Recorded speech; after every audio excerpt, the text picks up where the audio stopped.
Então vamos elevar nosso pensamento a Deus e vamos agradecer a Ele pela sua infinita misericórdia, pelo seu amor. Vamos trazer à nossa tela mental a presença augusta de Jesus, com seu olhar meigo, seus olhos que penetram a nossa alma.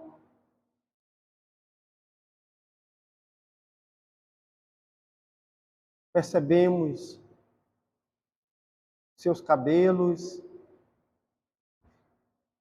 caindo aos ombros de tal forma que mostra a sua angelitude. Nesses instantes, percebemos que dos seus lábios saem algumas palavras doces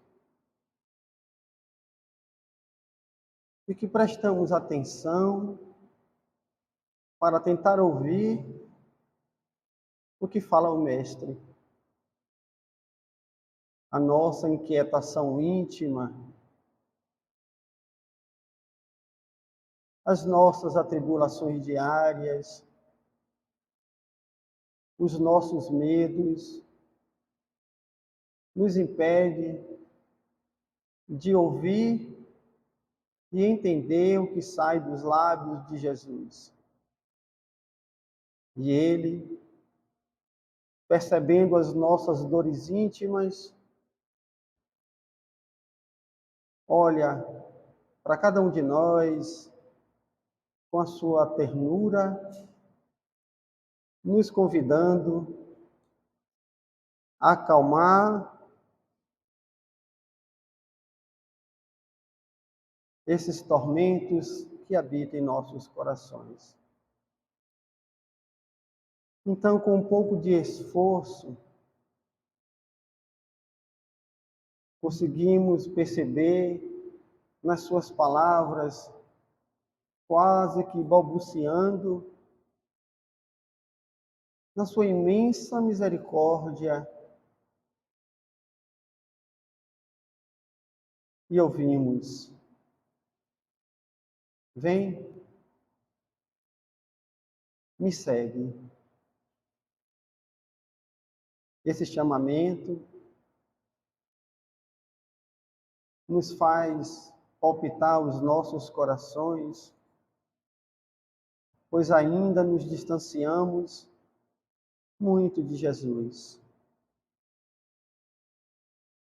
Então, cada um de nós, com imenso esforço, estendemos as mãos à sua mão, que se encontra também estendida, a nos retirar do acômodo que nos encontramos. Assim, Jesus, nos encontramos, cada um de nós, inquietos por dentro, e ainda não conseguimos perceber o teu chamamento. Ó Mestre, permite que nesses momentos de dores, de angústia, que muitas vezes nos encontramos, consigamos perceber a tua face meiga, a ponto de nos acalmar e termos a coragem de estendermos as nossas mãos em tua direção. Sê conosco, Jesus amigo de sempre, que assim seja e assim será. Meus irmãos,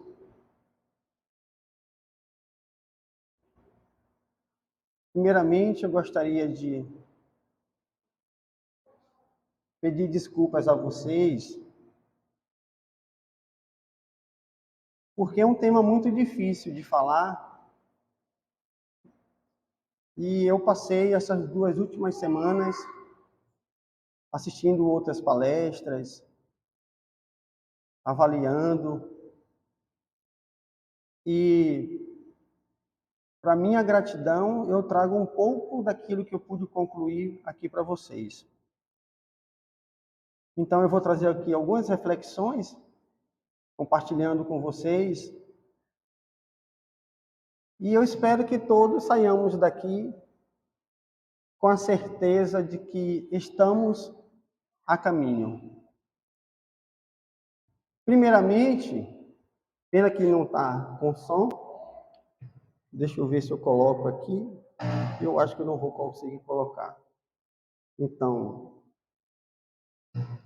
eu vou tentar colocar aqui do próprio computador.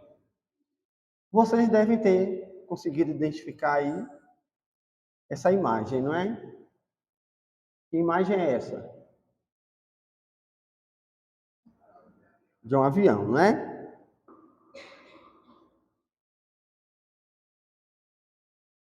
Está dando para ouvir alguma coisinha, não está dando para ouvir? Estão, né? Estão vendo aí um ruídozinho? Então, esse avião aí somos nós. Reforma íntima, estou a caminho.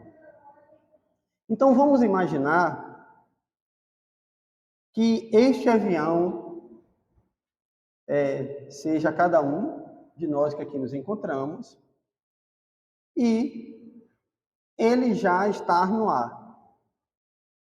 O piloto, em sua cabine, percebe que uma luz de alerta acendeu no seu painel.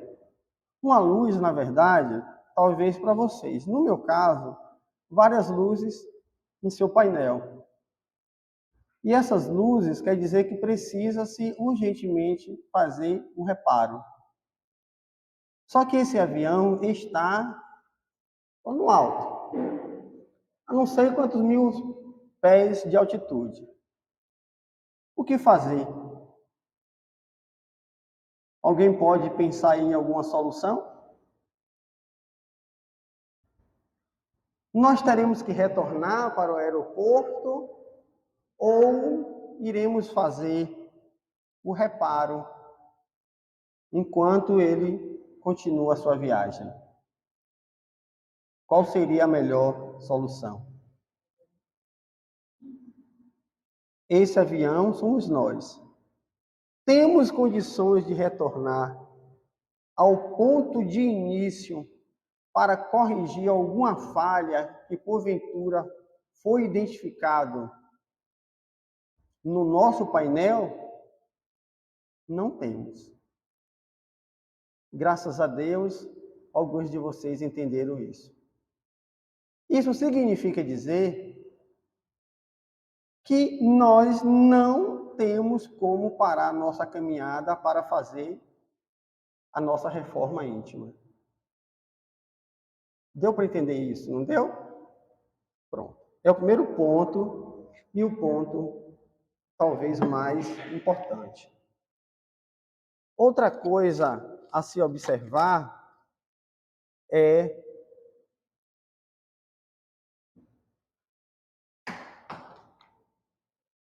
justamente que todos nós aqui nos encontramos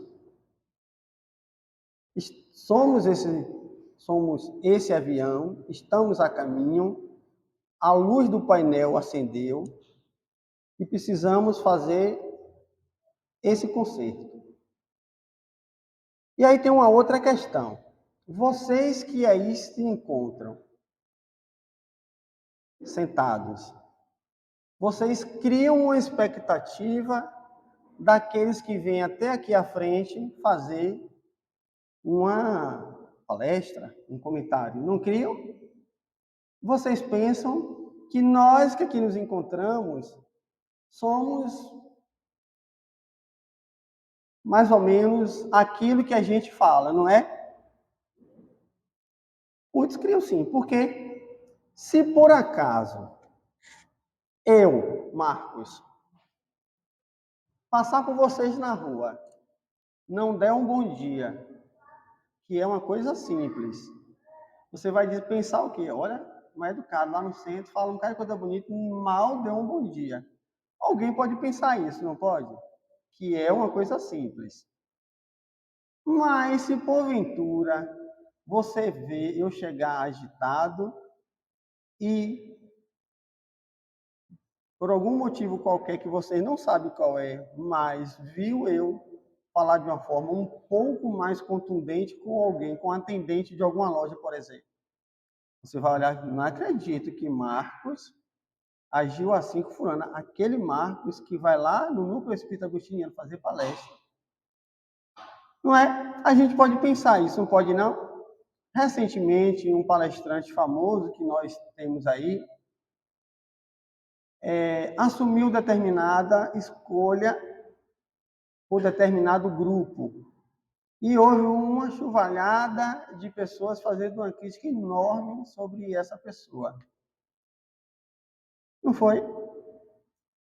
E a gente, porque a gente cria expectativa e ídolos sobre pessoas que estão a caminho numa reforma que todos nós estamos fazendo.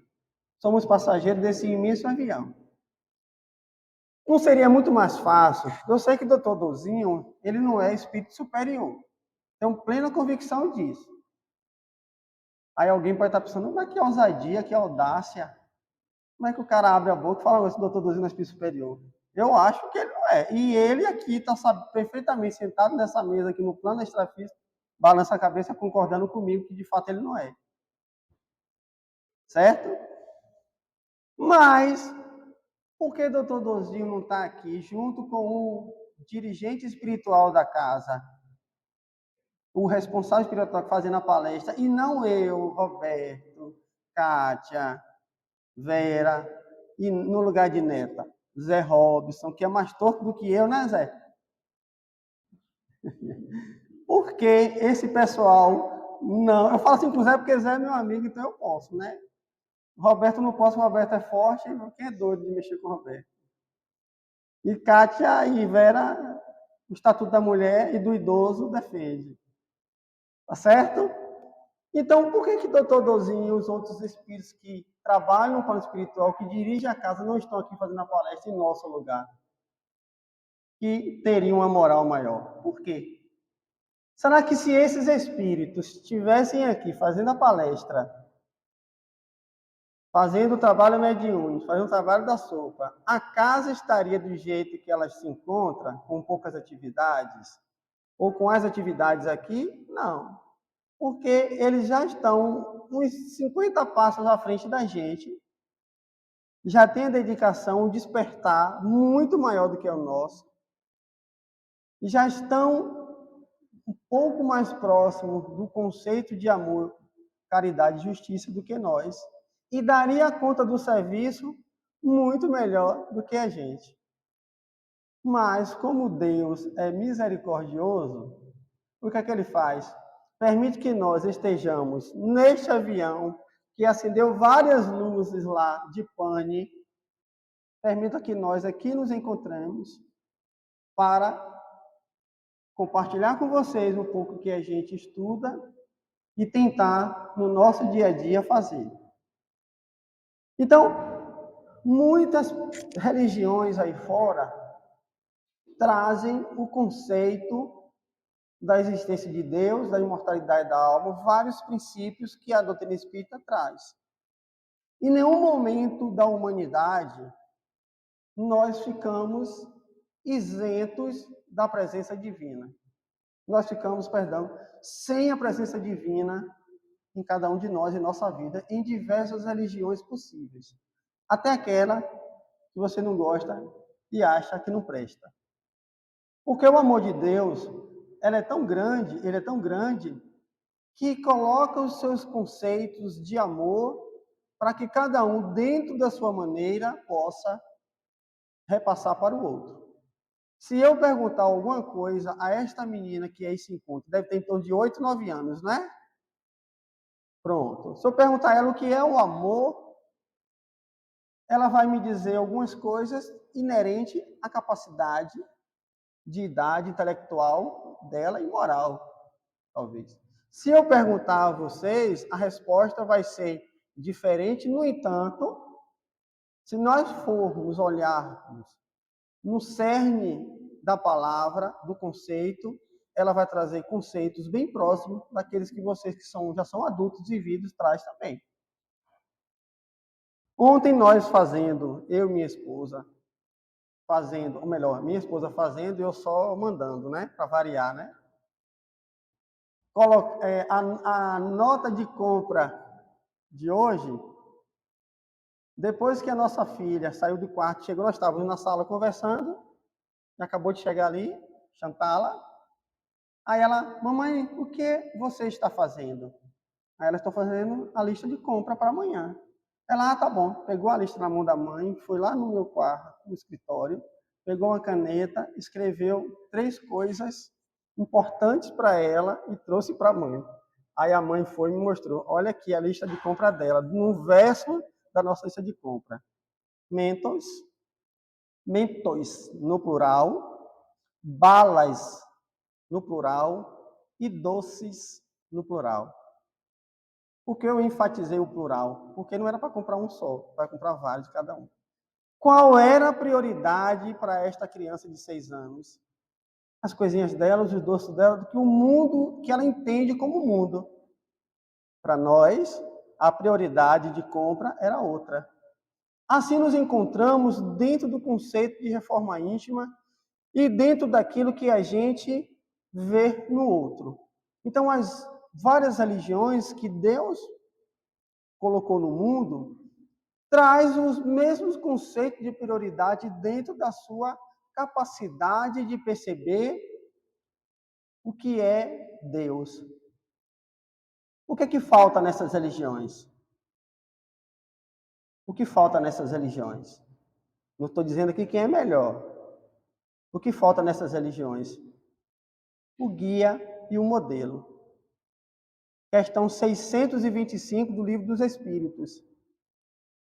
O guia mais perfeito que a gente poderia ter como modelo. O que é modelo? O que é modelo? Eu sou modelo, eu não me considero modelo, até porque eu ainda tenho aqui um pouquinho de barriga. Talvez Roberto Másculo, para alguns conceitos femininos, seja um modelo. Neta levantou a mão ali e disse que é modelo. De que, Neta? Ela é modelo. Mas o que é um modelo? Um modelo é aquilo que vai servir de forma para você fazer algo, para você guiar. E qual é o nosso modelo que está na questão 625 do Livro dos Espíritos? De uma forma bem simples, os imortais respondem: vede Jesus. Então, o que nós temos, nós que eu falo, de uma certa forma, para nos guiar dentro da reforma íntima, é Jesus. Não estamos aqui falando de que somos melhores. O que estamos seguindo é um raciocínio dos espíritos responsáveis pela evolução no nosso planeta Terra. Certo? Não é uma apropriação de conceitos para que, de fato, eu diga que um é melhor do que o outro. Não é isso. Então, Jesus, ele é o nosso único modelo de reforma íntima.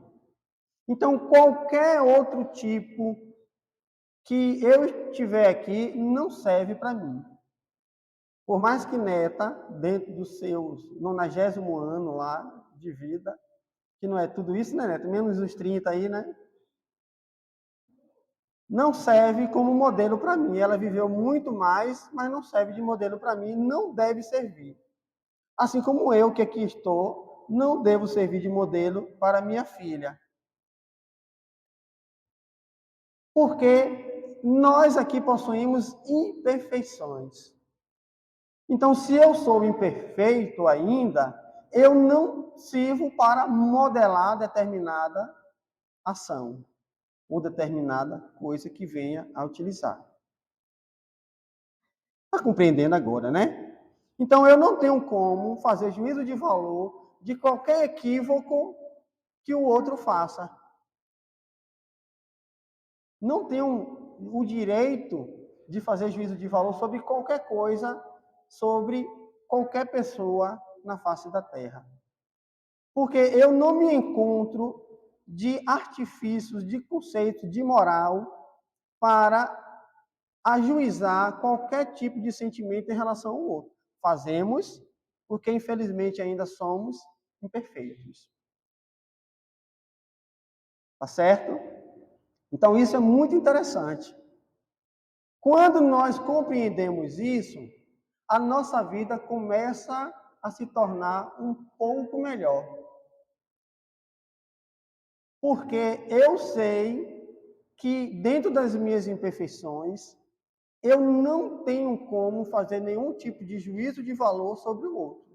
É muito difícil, principalmente quem é casado. A gente coça a língua para falar mal do parceiro.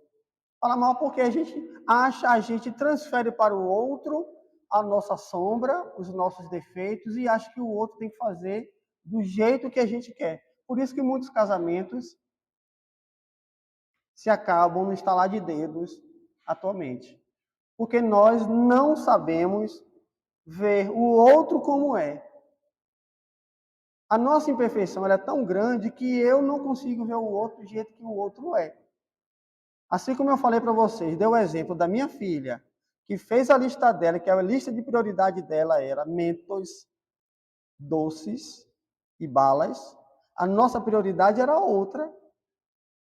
Então, como eu posso fazer um juízo de valor sobre uma criança de 6 anos que, dentro da sua capacidade intelectual, elege prioridades guloseimas? Deu para compreender, não é? Eu acho que sim. Tá certo? Então, nós, à medida que no nosso painel da cabine do piloto do avião, que somos nós que está a caminho, acender a luz, eu tenho que continuar o meu caminhar e tentar consertar, corrigir o erro que está nesse equipamento que aqui se encontra. Olha que interessante isso. E para isso, a gente traz uma placa e coloca: desculpe o transtorno, estou em obras. Porque todos nós que aqui nos encontramos estamos em obra.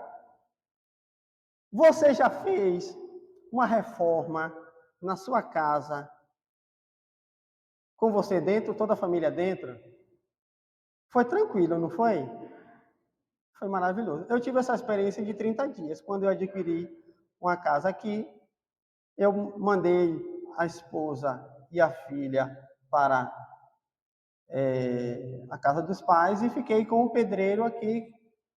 Gente, eu tenho que abençoar esse irmão. Inclusive, ele está um pouco doente, eu faço oração para ele direto. Porque ele acordava às 6 horas da manhã, saia quebrando tudo, mas quando eu fazia o almoço para ele, ele almoçava, aí ia para o trabalho, quando eu voltava, mesmo empoeirado, mas ele varria tudo direitinho. Em 30 dias ele conseguiu fazer. Mas você imagina você passar 30 dias com tudo louco, fazendo uma reforma. Agora, se você tem 4, 5 filhos, imagina aí. É um transtorno sem mais tamanho. E quando eu estou em obra, eu posso correr o risco de pisar no pé de Vera, no pé de Filé, no pé de Dona Amália, no pé de cada um de vocês. Até aí, tudo bem, se eu pisar no pé, mas se a sua unha estiver encravada, já tiveram unha encravada, gente? Eu já. Não é nada agradável você ter uma unha encravada. E se você for mulher, tiver com a unha encravada e estiver de TPM, eu acho que o resultado também não vai ser muito bom, não é? Eu acho que está falhando ali. Está falhando, não está? A caixa de som?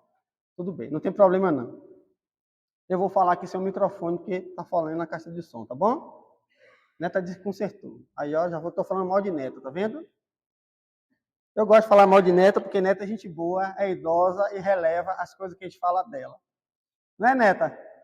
Até saiu para não ouvir, graças a Deus. Então, o que acontece?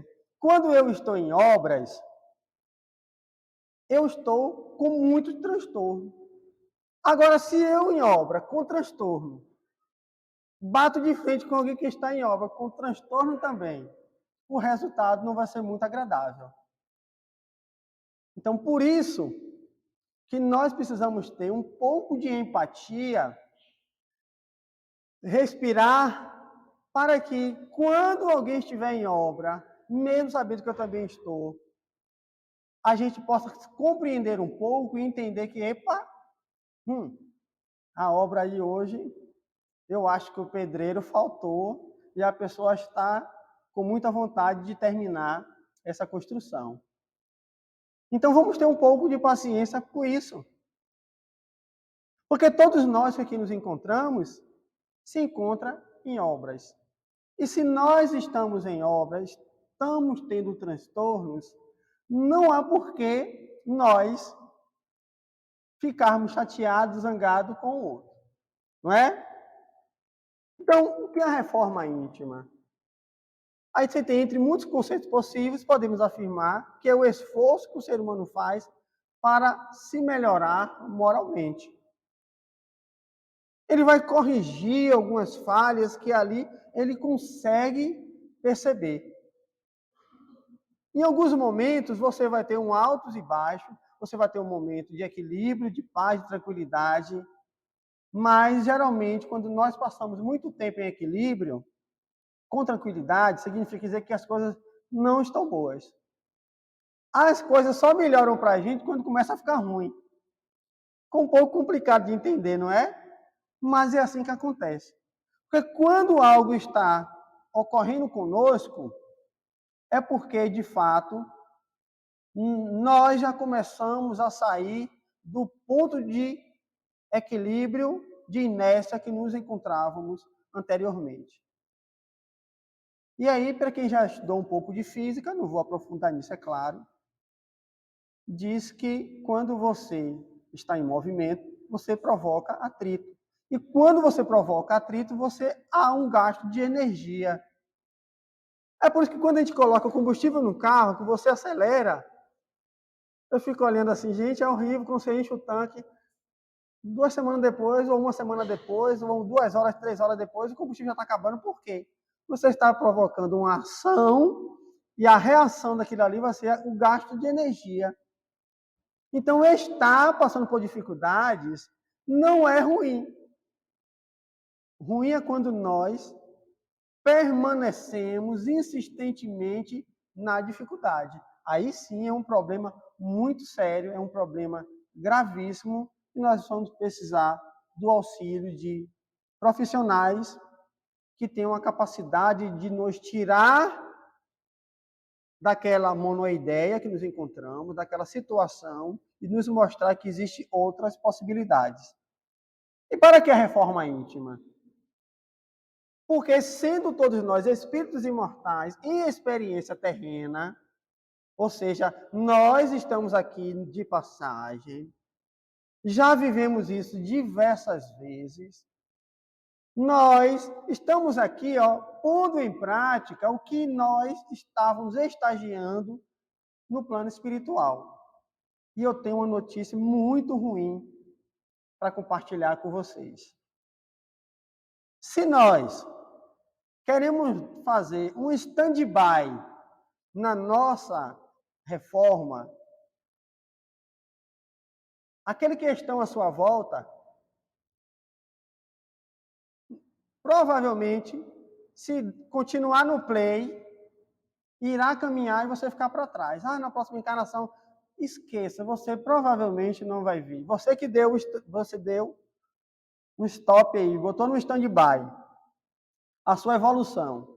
Você provavelmente não vai voltar com sua mãe, com seu pai, com seu irmão, com seu marido, dependendo do marido, graças a Deus, né? Porque essas pessoas, podem estar caminhando. Quem lê o livro aí, Renúncia, que é um livro maravilhoso, observou que Alcione estava em outro planeta muito mais evoluído do que a Terra, mas deixou pessoas queridas para trás. E percebendo que o seu querido e amado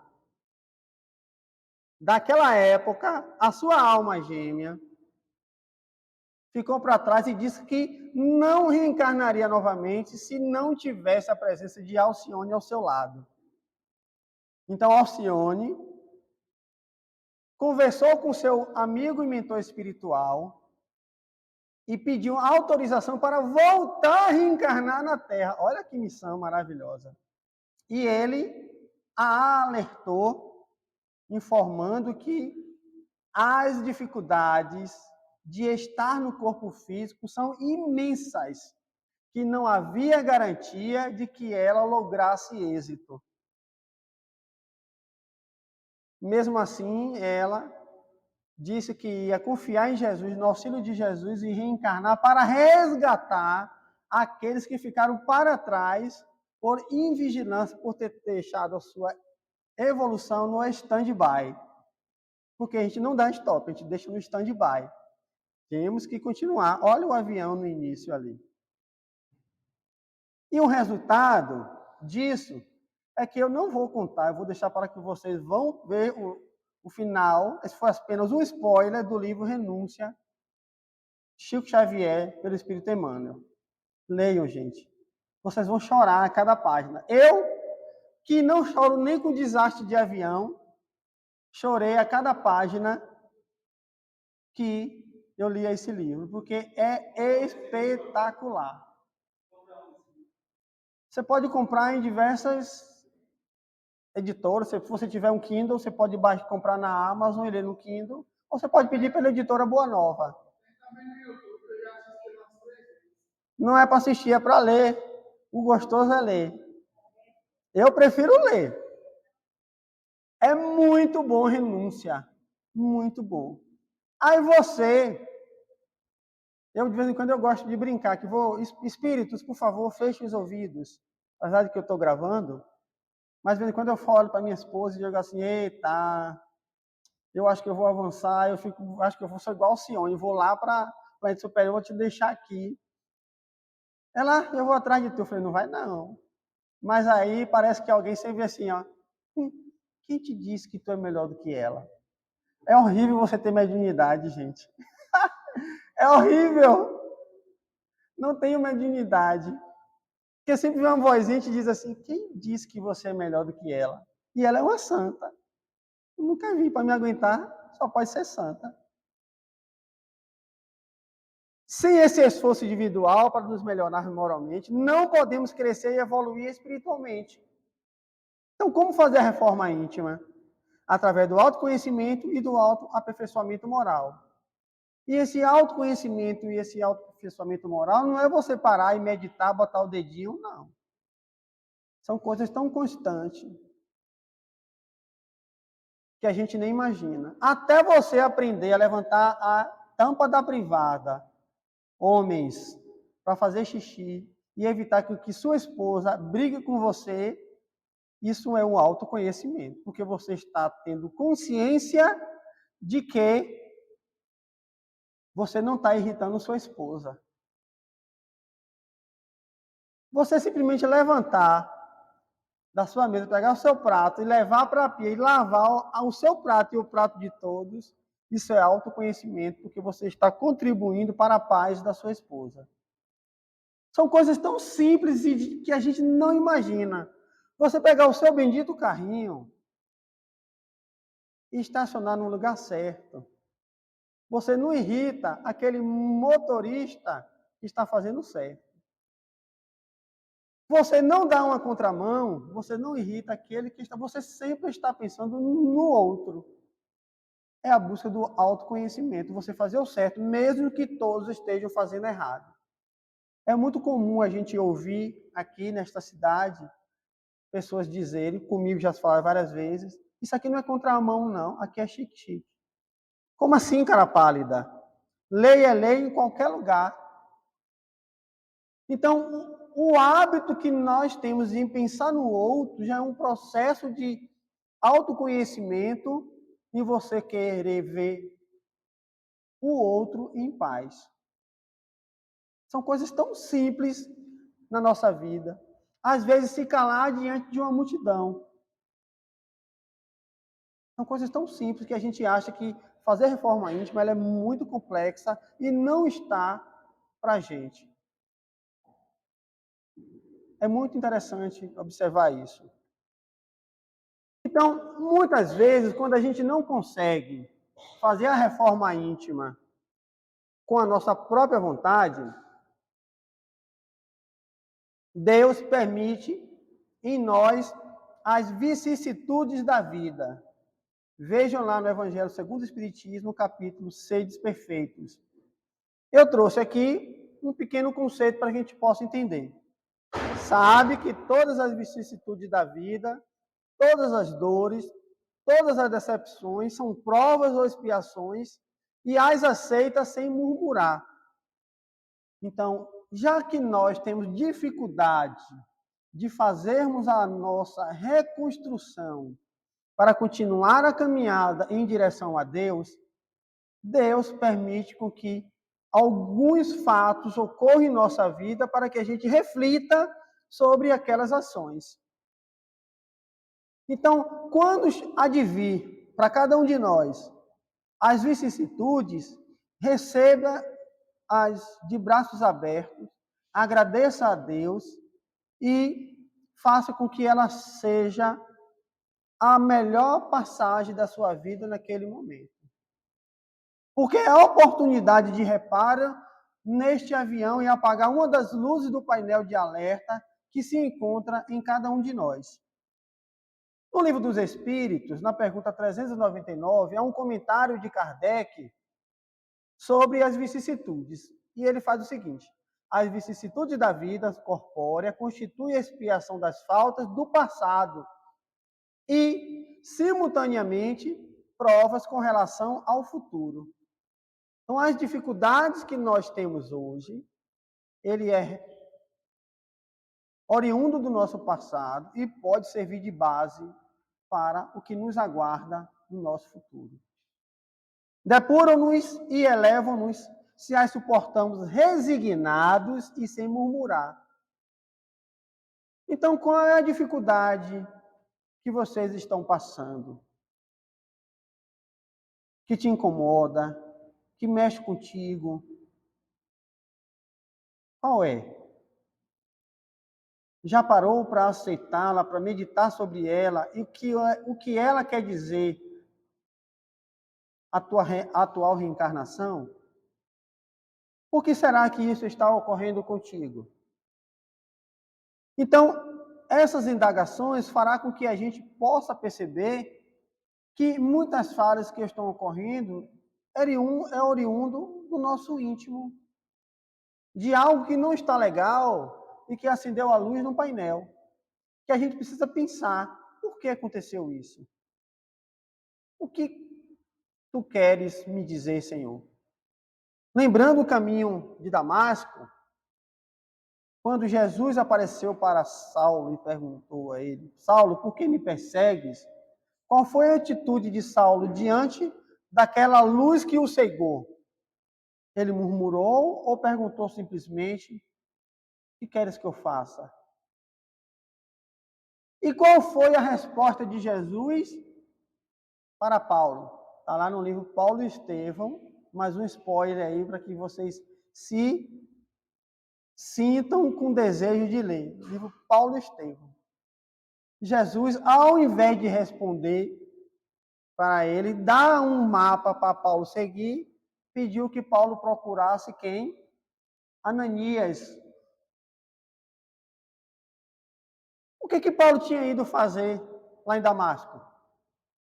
Não era perseguir Ananias? Não foi? Foi. Paulo já tinha matado Estevão. Olha, gente, como a justiça divina ela é maravilhosa.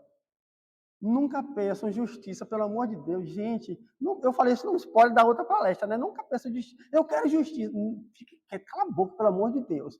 Porque é problema. É problema. Aconteceu qualquer coisa com você, fique quieto. Até porque, mesmo certo, você está errado. O que Jesus fez?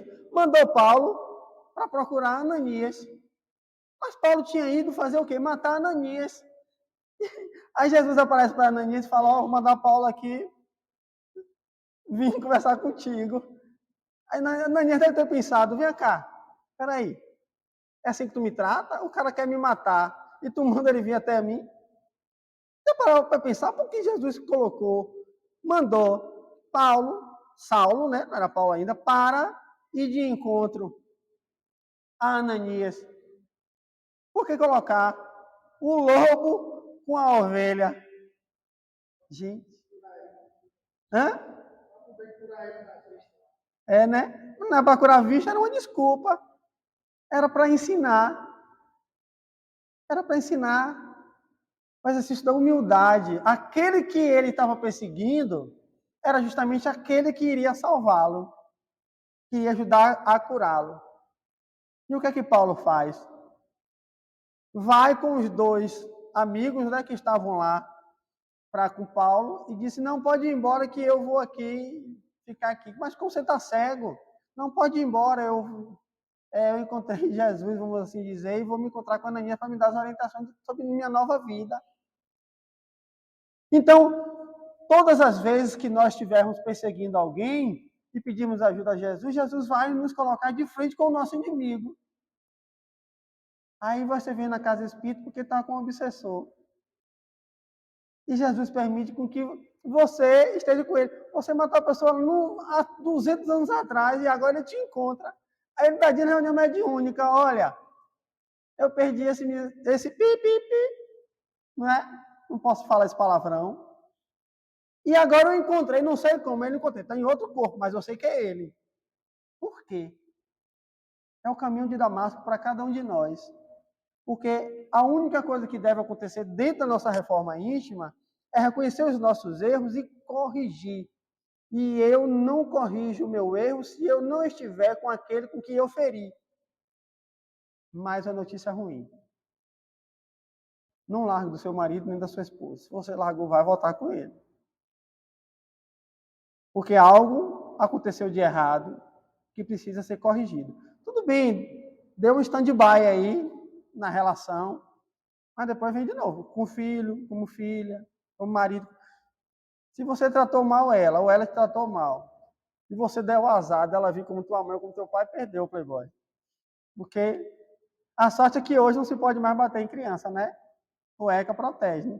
Na minha época era diferente. Na minha época, muitos beliscões, muitos puxavam de orelha, mas graças a Deus estamos aqui vivos. Não é? Então, esse é o motivo de nós aqui nos encontrarmos.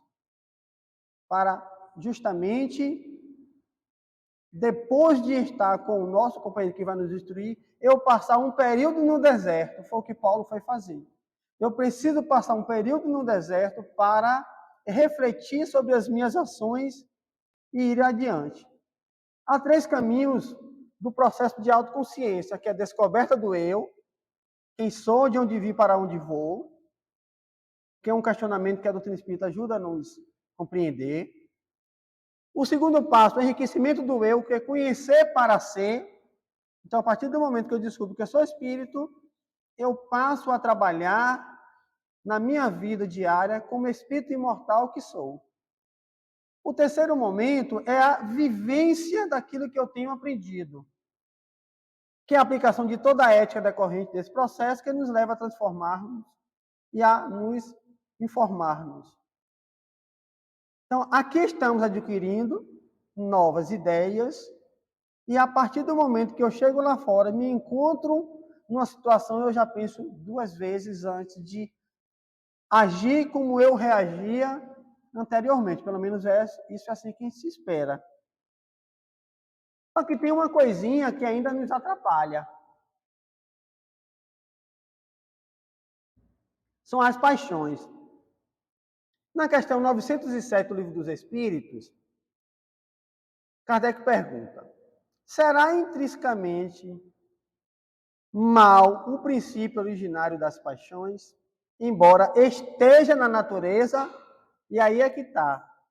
Olha essa vírgulazinha aí, o que vem depois. Embora esteja na natureza. Então, significa dizer que as paixões fazem parte da nossa natureza. E a gente entende que as paixões são ruins. Não é isso? Vamos ver o que os Espíritos falaram. Não. A paixão está no excesso de que se acresceu à vontade, visto que o princípio que lhe dá origem foi o posto no homem para o bem. Então, as paixões que nós temos nos foi colocada para que a gente agisse no bem. Epa, eu achava que paixão era coisa ruim. Não é assim que a gente pensa? Quando a gente começa a estudar o WESD, mas não. Podem levá-los a grandes realizações de coisas. Quantos cientistas fizeram descobertas espetaculares, movido pela sua impetuosidade, que é um tipo de paixão. O problema é o que você faz, por exemplo, com essa impetuosidade.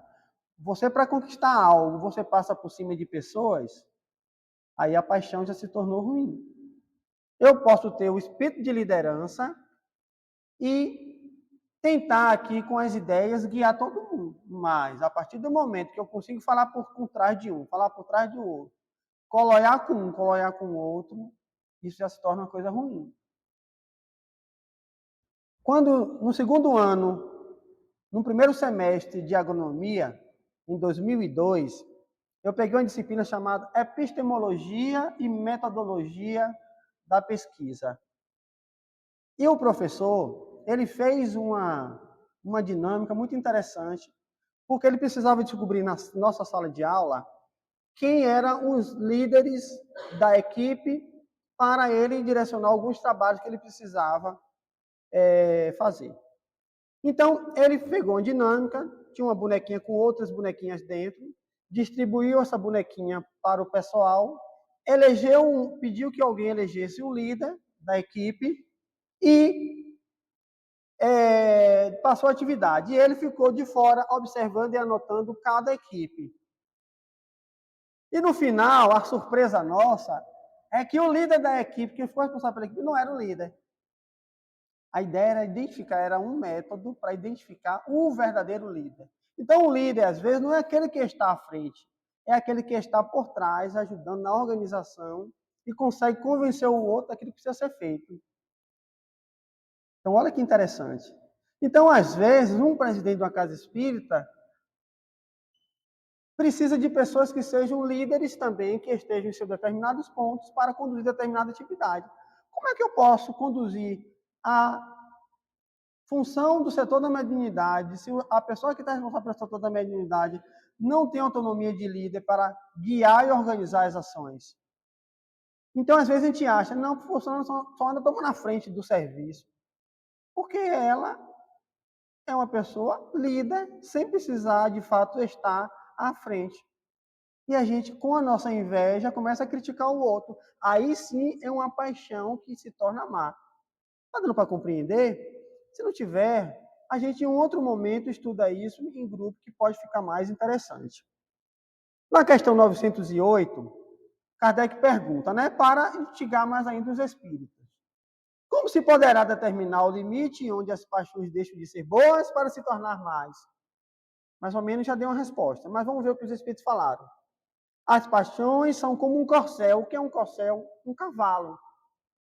Um cavalo de raça. Que só tem utilidade quando governado e que se torna perigoso quando passa a governar. Imagina você com um cavalo de raça bom, de corrida, e ao invés do seu dono controlá-lo nas rédeas, ele passa a controlar. Provavelmente algo desagradável irá ocorrer. Não é isso? Uma paixão se torna perigosa a partir do momento em que deixais de poder governá-la e que dá em resultado um prejuízo qualquer para vós mesmos ou para outrem.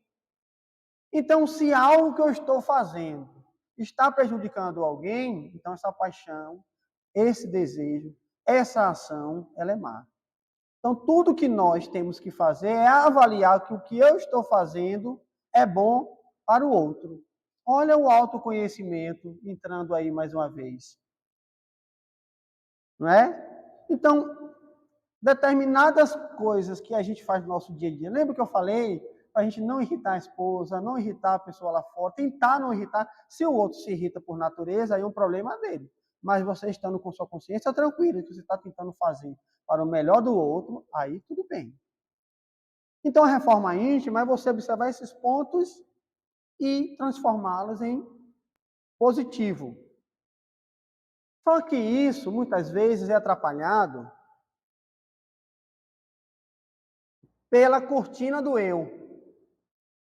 Emmanuel, no livro Fonte Viva, traz, nesse capítulo, A Cortina do Eu, uma história bem interessante, nos convidando a refletir de que o meu interesse não deve ser meu, deve ser o interesse do Cristo, que é uma das cartas de Paulo, se não me falha a memória, aos Filipenses. Porque a partir do momento que eu mergulho no mito de Narciso, que era um jovem bonito, que embrenhou-se no matagal, e nesse matagal, a partir do momento que ele entra no matagal, ele descobre justamente um lago muito belo naquele ambiente, e quando ele se volta para o lago, ele percebe uma imagem bela, e ele quer pegar aquela imagem para si, cai no lago e morre. No lugar nasce uma flor chamada Narciso. E aí Caetano coloca o que Narciso acha feio, o que é espelho, ou não é espelho, né? Ou seja, tudo aquilo que não reflete o que eu quero não é bom. Agora imagina aqui, um planeta cheio de mim, cheio do eu, cheio somente eu. Vou assistir aula, vou dar aula, tem lá um bocado de Marcos sentado. Chega aqui para dar palestra, um bocado de Marcos sentado. Ou então Neta. Neta chega em casa casada com Neto, não é casada com Miro Lobo. Chega aqui, um bocado trabalhador, é só Neta. Quem aguenta tu mesmo, Neta? Não. Porque a gente não nos suportamos. O mundo é muito feio só com a gente. Por isso que a diversidade é muito bem. Então, Emmanuel nos chama a atenção nessa mensagem para que, ao invés de nós prestarmos atenção em nós mesmos, a gente preste atenção no Cristo. E o que é que o Cristo quer? Por isso que nós temos ele como guia e modelo. Tudo que reflete Jesus, as ações de Jesus, vai ser bom para nós. E a dificuldade é justamente essa. A gente acha sempre que nós estamos fazendo isso. Até fazendo bem, a gente acha que a gente não faz para o Cristo. A gente faz para nós. Inconscientemente, a gente faz para nós. A minha palestra é melhor do que a palestra de Roberto. Porque eu acho, o meu narcisismo acha que eu falo melhor do que ele. Ou ele pode fazer a mesma coisa que eu. Não. Então, se eu faço uma caridade para alguém, aí eu sou caridoso. Não. Faça sem o interesse próprio. O narcisismo nos chama a atenção justamente disso, sem o interesse. Porque eu posso tirar as paixões, mas se deixar o interesse próprio, eu perco tudo. Porque esse interesse próprio é justamente fruto do egoísmo e do orgulho, que são as duas chagas da humanidade. E a gente não percebe quanto isso nos ocorre. Eu sou professor, estou, na verdade, professor de agroecologia. Eu me acho melhor professor de agroecologia. O que é isso? Narcisismo. Quem disse que você é o melhor? Tem muita gente à sua frente. Então, eu estou colocando essas coisas aqui, mas isso está em cada um de nós que aqui nos encontramos, encarnados e desencarnados. Tem um cara de espírito fazendo assim, ó. Ele está falando para mim. Porque é a verdade, nós somos assim. Certo? Acabando. E aí, tem um caso bem interessante para vocês verem enquanto nós estamos a caminho. Eu peço um pouco de paciência a vocês, mas vale a pena. Tá certo? No livro, eu não me recordo o nome, eu peço desculpas a vocês, mas tem um espírito que tem em torno de experiência entre 20 e 30 anos no mundo espiritual, não é encarnado, de 20 a 30 anos no mundo espiritual, de serviço em nosso lar. É uma das obras de André Luiz. Só que a filha dele está prestes a desencarnar, se não me falha a memória, de CA, e o marido, doido para a mulher voltar para o mundo espiritual, começa a curtir a vida. E em um desses dias que a mulher está próximo de desencarnar, ele vai para uma casa noturna. Todo mundo sabe que é uma casa noturna, né? Não precisa aqui traduzir. E esse pai da moça, que estava velando por ela enquanto ela está doente, prestes a desencarnar, quando vê o homem, o marido, o genro dele, nessa casa noturna, em volta de belas mulheres, ele o agride. Um espírito que já tem sei quantos 20, 30 anos no nosso lar de serviço, não é qualquer um, viu? De serviço. Agride outro, ou seja, perdeu o equilíbrio, perdeu a paz. Isso nos mostra que qualquer um de nós que aqui estamos podemos perder a paz em relação ao outro e fazer um ato não legal. E aí que chega de forma equilibrada um espírito de mulher, uma luminosidade, e esse espírito de mulher era a responsável espiritual pelaquela casa noturna. Como assim? Uma casa noturna tem um espírito elevado tomando conta? Sim. A misericórdia divina. A gente faz um olhar totalmente contrário, né? O amor de Deus, ele é insondável. Nós, na nossa pequenez, leiam os livros. Não sei qual é o livro, mas vou procurar. Eu só lembro da história. Mas qualquer coisa eu procuro aqui e trago para vocês depois. Mas, aproveitando, leiam toda a obra de André Luiz, que vocês vão ter um conceito melhor. O amor de Deus, ele é insondável. E traz mais uma lição. Aí ela, com todo equilíbrio, o que é isso, meu irmão? Se recomponha. Aí André Luiz pergunta quem é, e o pessoal fala, é a responsável pela casa noturna. Um espírito com luminosidade maior.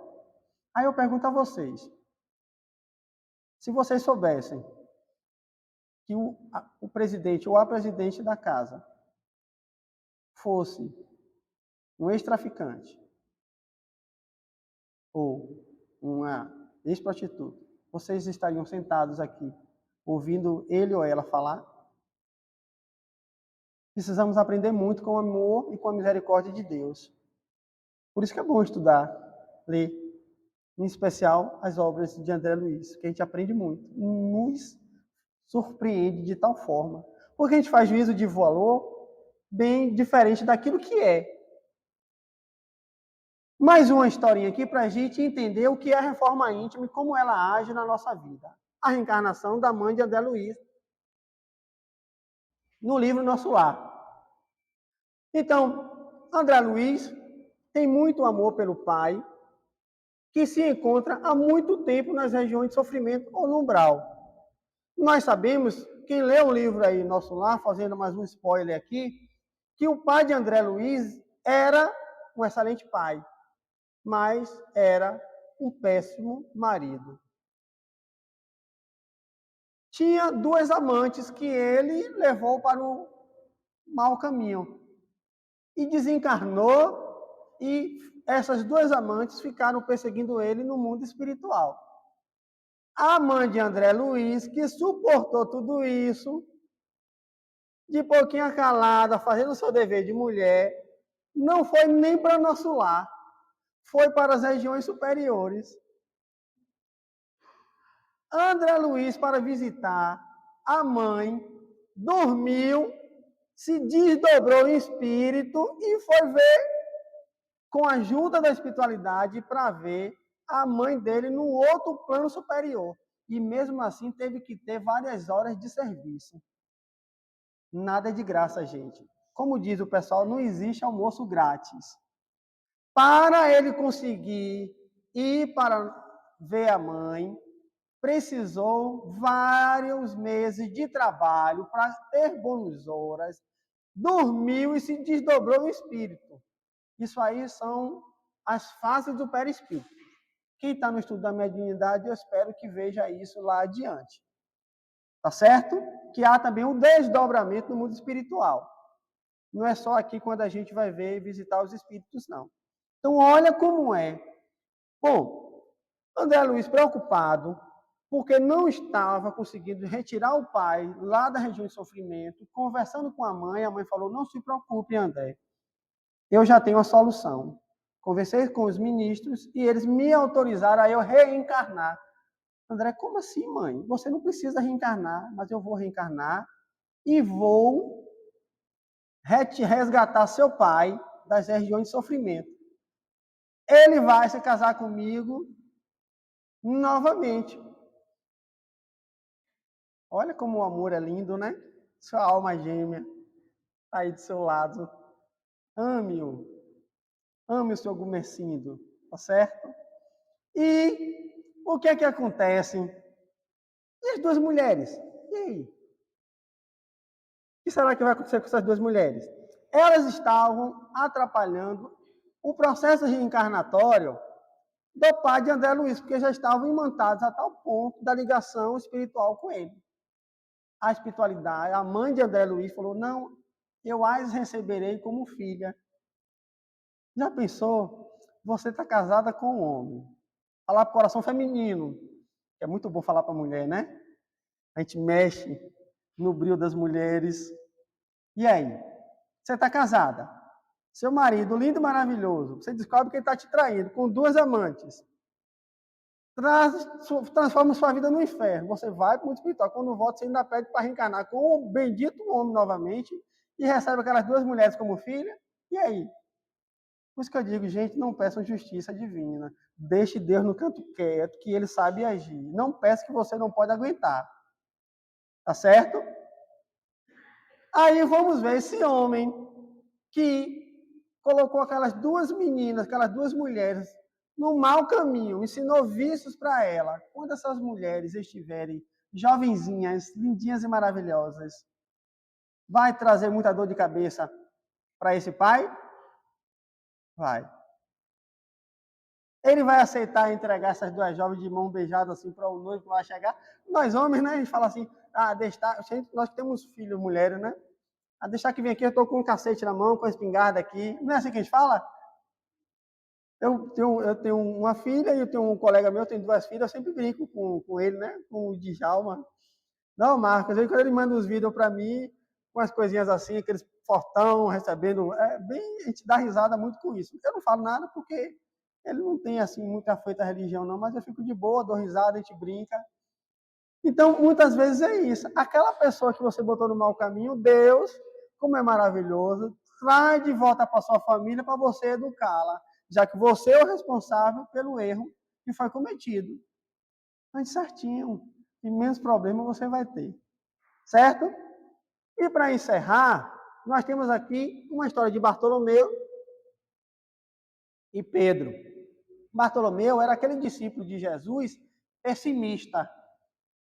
Era um dos apóstolos, não muito em evidência, mas era muito pessimista. E Jesus sempre o acolhia, sempre o chamava para auxiliá-lo.